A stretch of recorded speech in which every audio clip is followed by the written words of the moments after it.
ಅಪ್ಪ ಅಮ್ಮನ ಹತ್ರ ಫೋರ್ಸ್ ಮಾಡಿ ಜಿಮ್ಮಿಗೆ ಜಾಯ್ನ್ ಆದರೆ ಬಟ್ ಅವ್ರಿಗೇನು ಗೊತ್ತೇ ಇಲ್ಲ. ಡಂಬಲ್ ಎತ್ತಕ್ಕೆ ಬಿಡಲ್ಲ, ಫೇಸ್ಬುಕ್ಕು, ಇನ್ಸ್ಟಾಗ್ರಾಮು. ಬಟ್ ಏನು ಗೊತ್ತಾ?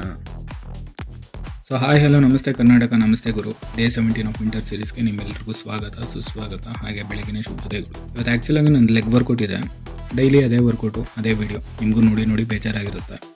ಸೊ ಇವತ್ತೊಂದು ಟಾಪಿಕ್ ಇಟ್ಕೊಂಡು ನಿಮ್ಮ ಹತ್ರ ಮಾತಾಡೋಣ ಅಂತ ಬಂದಿದ್ದೀನಿ. ಅದೇನು ಟಾಪಿಕ್ಕು, ಏನು ಮಾತಾಡ್ತೀನಿ ಅಂತ ಈ ವಿಡಿಯೋನ ಸ್ಕಿಪ್ ಮಾಡದೆ ಎಂಟು ತನಕ ನೋಡಿ, ಅವಾಗ ನಿಮಗೆ ಅರ್ಥ ಆಗುತ್ತೆ. ಸೊ ತುಂಬ ಟೈಮ್ ವೇಸ್ಟ್ ಮಾಡೋದು ಬೇಡ, ಬನ್ನಿ ಡೈರೆಕ್ಟಾಗಿ ಟಾಪಿಕ್ ಹೋಗ್ಬಿಡ. ಸೊ ಫಿಟ್ಟಾಗಿರೋಕ್ಕೆ ಜಿಮ್ ಈಸ್ ಕಂಪಲ್ಸರಿನಾ? ಸೊ ನನ್ನ ಒಂದು ಪರ್ಸ್ನಲ್ ಆನ್ಸರ್ ಬಂದು ನೋ. ಸೊ ನಾನು ಫಿಟ್ಟಾಗಿರಬೇಕು ಅಂತ ಡಿಸೈಡ್ ಮಾಡಿದ್ರೆ ನನ್ನ ಹತ್ರ ತುಂಬ ಆಪ್ಷನ್ಸ್ ಇದೆ. ನಾನು ವಾಕಿಂಗ್ ಹೋಗ್ಬೋದು, ಜಾಗಿಂಗ್ ಹೋಗ್ಬೋದು, ಸ್ವಿಮ್ಮಿಂಗ್ ಮಾಡ್ಬೋದು, ಬ್ಯಾಡ್ಮಿಂಟನ್ ಆಡ್ಬೋದು, ಫುಟ್ಬಾಲ್ ಆಡ್ಬೋದು, ಕ್ರಿಕೆಟ್ ಆಡ್ಬೋದು, ಅಥವಾ ಎನಿ ಸ್ಪೋರ್ಟ್ಸು ಯಾವುದು ಬೇಕಾದ್ರೂ ಚೂಸ್ ಮಾಡ್ಬೋದು.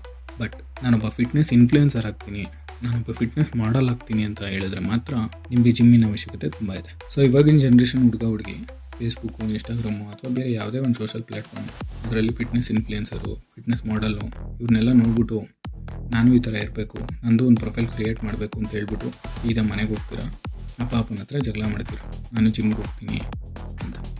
ಪಾಪ ನಮ್ಮ ಅಪ್ಪ ಅಮ್ಮನೋ ಯಾವತ್ತನೇ ಬೇಡ ಅಂತಾರೆ, ಮಕ್ಕಳು ಏನೇ ಮಾಡಿದ್ರು ಆಯಿತು ಮಾಡು ಅಂತ ಎನ್ಕರೇಜ್ ಮಾಡ್ತಾರೆ.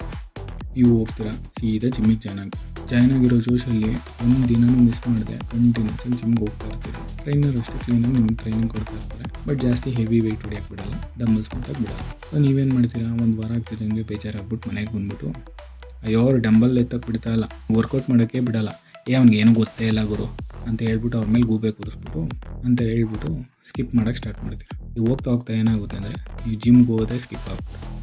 ಸೊ ಈ ಥರ ಆಗಬಾರ್ದು ಅಂದರೆ ಫಸ್ಟು ನಿಮ್ಮ ಬಾಡಿ ಮತ್ತು ಮೈಂಡ್ನ ಜಿಮ್ ಅಟ್ಮಾಸ್ಫಿಯರ್ಗೆ ಸೆಟ್ ಮಾಡಬೇಕು.